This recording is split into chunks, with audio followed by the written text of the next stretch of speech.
Hi అండి. అందరికీ నమస్కారం. ఉద్యోగ పెన్షనర్ల కొత్త పీఆర్సీ షిప్‌మెంట్‌కు సంబంధించి ఒక ఇంపార్టెంట్ అప్డేట్ అయితే రావడం జరిగిందండి. దీనికి సంబంధించి పూర్తి సమాచారంలోకైతే వెళ్ళిపోదాం.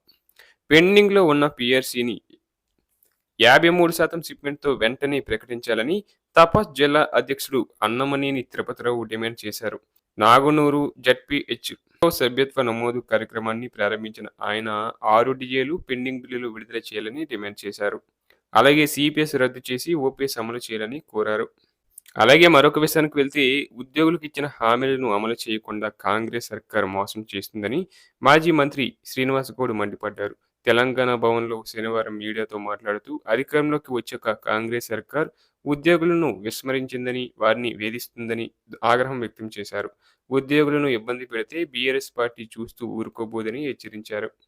రాష్ట్రంలో 3 నెలలుగా ఉద్యోగుల వేతనాల నుంచి 1.5% ఈహెచ్ఎస్ కోత విధిస్తున్నారని శ్రీనివాస్ గౌడ్ తెలిపారు. దీనికి సంబంధించిన సమాచారాన్ని పబ్లిక్ డొమైన్‌లో ఎందుకు పెట్టడం లేదని ప్రశ్నించారు. దవాఖానాల్లో ఈహెచ్ఎస్ సేవలు అందక ఉద్యోగులు ఇబ్బందులు ఎదుర్కొంటున్నా ప్రభుత్వం ఎందుకు స్పందించడం లేదని నిలదీశారు.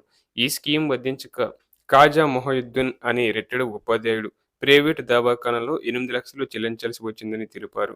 రిటైర్డ్ ఉద్యోగుల బకాయిలు నెలకు 2,000 కోట్లు విడుదల చేస్తున్నామని, ప్రభుత్వం అబద్ధాలు చెబుతుందని 15,000 కోట్ల బకాయిలు ఉందని చెప్పారు.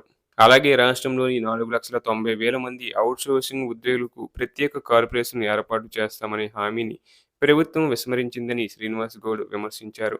కాంట్రాక్ట్ ఉద్యోగులకు చెందిన 1,000 కోట్ల నిధులు పక్కదారి పట్టాయని, ఈ విషయంలో ఓ మంత్రిపై వస్తున్న ఆరోపణలపై విచారణ జరిపించాలని డిమాండ్ చేశారు. ఉద్యోగులు చేపట్టే నిరసనలకు బీఆర్ఎస్ పూర్తి మద్దతు ఇస్తుందని తెలిపారు. కాళేశ్వరం ప్రాజెక్టుపై రేవంత్ సర్కార్ చేసిన తప్పుడు ప్రచారాలను సీడబ్ల్యూపీఆర్ఎస్ నివేదిక బట్టబయలు చేసిందని పేర్కొన్నారు. అన్నారం, సుందిళ్ల బరాజులలో ఎలాంటి లోపాలు లేవని ఆ నివేదిక స్పష్టం చేసిందని ఆయన గుర్తు చేశారు. అలాగే ప్రభుత్వం దాదాపు 3 ఏళ్లలో ఒక్క డీఏ కూడా ఇవ్వలేదని కార్పొరేషన్ మాజీ చైర్మన్ దేవి ప్రసాద్ మండిపడ్డారు.